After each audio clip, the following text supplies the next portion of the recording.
Olá! Na videoaula de ciências hoje, o tema vai ser o interior da Terra, a origem e a estrutura do planeta Terra.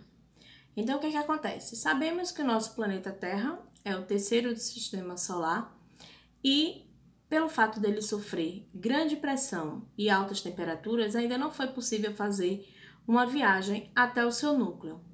Porém, geólogos estudam algumas características como a composição, a formação e as transformações que vão acontecendo ao longo do tempo no nosso planeta para tentar explicar um pouco mais sobre o planeta Terra. Sabemos que a Terra está dividida em 3 camadas. A crosta terrestre, que seria essa camada aqui, ó, mais superior, o manto, que seria essa parte mais avermelhada, e o núcleo, ok? Está dividido em 2.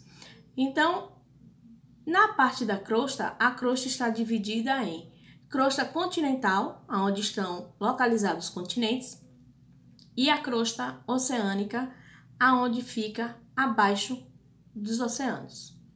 Já no manto, nós temos o manto superior e o manto inferior. A principal diferença entre eles está na temperatura e também como as rochas, em que estado físico essas rochas são encontradas. No manto superior, a rocha está encontrada em estado sólido, enquanto no manto inferior, as rochas são encontradas no estado mais pastoso, porque a temperatura chega em torno de 2.000 graus. Já no núcleo, a temperatura vai aumentando ainda mais. No caso, o núcleo chega a uma temperatura de 6.000 graus. E ele é composto principalmente de minérios, como o níquel e o ferro. E aí, o que acontece? No núcleo externo, essa rocha, esses materiais, eles estão mais liquefeitos, mais pastoso, enquanto que no núcleo interno, esses materiais estão mais solidificados. Por quê? Porque no núcleo, no centro do nosso planeta, não há espaço para que esses metais venham a se expandir e mudar de estado físico, de sólido para líquido. Então, eles permanecem lá, no estado sólido, porém, quando eles conseguem fazer essa mudança de estado físico, ocorre um fenômeno em que esses metais começam a girar em círculo, fazendo com que o nosso planeta tenha um campo magnético. Entendido? Aí do lado no slide você pode ver a distância que existe de uma camada para outra, tá? 700 quilômetros, 2.000 quilômetros, 5.150 quilômetros, 6.371 quilômetros. Só para vocês terem ideia, a perfuração mais longa que fizeram chegou nos 15 quilômetros, ou seja, não chegou nem a sair do manto inferior. Quer dizer, não chegou nem no manto superior, para falar a verdade, né? Nem saiu do manto superior, quanto mais chegar no manto inferior.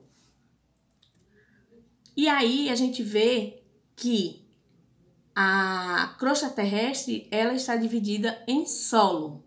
E o solo está dividido em horizonte A, horizonte B e horizonte C. E aqui embaixo, a rocha mãe, conhecida também como rocha matriz. Então, nessa parte aqui é rica em matéria orgânica, que é onde existem as plantas, os animais andam por esse local. Então, é rica em matéria orgânica. No horizonte A, ainda há uma grande deposição dessa matéria orgânica. Já no horizonte B, ele é chamado zona de acumulação. Acumulação de quê? De água, de sais minerais, algumas reservas que o solo tem que ter. E no horizonte C, acontece o quê? A rocha mãe ou rocha matriz, por causa do intemperismo, ela começa a se degradar. E essa degradação faz com que essas partículas de solo terminem subindo, formando o horizonte C, ok? Vamos falar agora de cada uma das camadas individualmente. Então, tá aí, ó, camada intermediária, que no caso seria o manto. O manto terrestre é dividido em duas partes, uma interna e outra externa. A diferença básica entre elas encontra-se principalmente na temperatura e na composição física, uma vez que o manto superior é mais frio e o manto inferior é mais quente e liquefeito. Além disso, em razão da força da gravidade e da pressão, a densidade do manto inferior é bem superior e as movimentações dos fluidos são mais intensas. Então, o que é que acontece? Nesse manto aqui, ainda há uma diferença de estado físico dessa rocha, porque a temperatura varia, tá? No manto superior mais frio e no manto inferior mais quente. À medida que essas camadas elas vão se aprofundando, vão chegando mais próxima do núcleo, a tendência é essa temperatura se elevar, aumentar. Camada mais interna, que seria o núcleo, terceira e última das camadas da Terra. Não se sabe exatamente qual é a sua composição, mas há fortes indícios de que ela seja formada por uma liga de ferro e níquel, que também deve envolver outro elemento químico ainda desconhecido.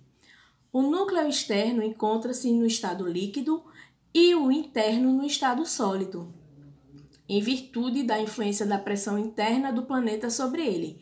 Foi o que eu falei para vocês. Nessa parte do núcleo, aqui, esse material, níquel e ferro, não há local para ele se expandir, para ele aumentar de tamanho, modificando assim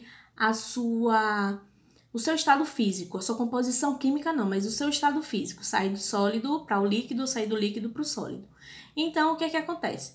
Quando essa pressão aqui é muito grande, há um extravasamento dessa rocha liquefeita ou pastosa, que é justamente quando ocorre a formação dos vulcões e a erupção vulcânica, ou seja, o magma, que nada mais é do que essa rocha pastosa, ela sai do núcleo, entra em contato com a crosta terrestre, entra em contato com ar atmosférico, resfria e aí termina formando uma camada acima do solo, que é onde vai ser formada as rochas denominadas magmáticas.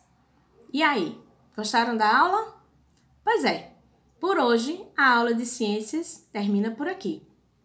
Mas não esqueçam de acompanhar no livro de vocês, esse é o capítulo 2, tópico 1, e fazer os exercícios. Já sabe, né? Próxima aula nós temos um encontro marcado. Eu daqui e vocês daí. Espero que vocês tenham gostado da aula. Tchau!